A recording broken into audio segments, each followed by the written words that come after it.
प्रस्तुत करुछु वर्तमान मुझे मानपत्रटी पाठ करिया जाऊँगी।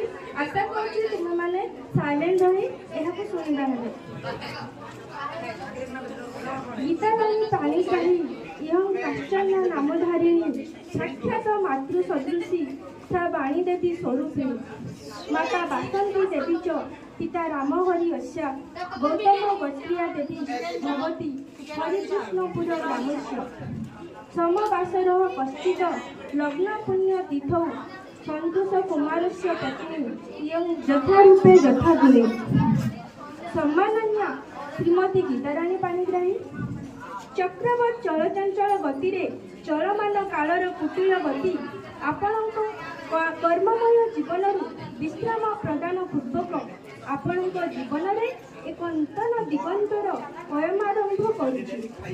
हर्ष विषादर एक मिश्रित तथा अव्यक्त अनुभूति को पाठे करी आपणक सहकर्मी तथा आपणक प्रिय विद्यालय परिवार प्रत्येक सदस्य आपणक सुदीर्घ आदर्शवान निष्ठापर अध्यवसाय पूर्ण सेवार सफल परिसमाप्ति अवसर में आपण हृदय गभीरतम प्रदेश श्रद्धा सम्मान और अभिनंदन ज्ञापन करुछु। आपणक काउरी अमृत स्पर्श शिक्षा क्षेत्र में आनी पारिछि अभूतपूर्व परिवर्तन। आपणक ज्ञानर आलोक शत शत छात्र छात्री होइछन्ति आलोकित। आपणक परि जने महान शिक्षयित्री स्थान ए विद्यालय पाई सर्वदा अपूरणीय होई रहिबो।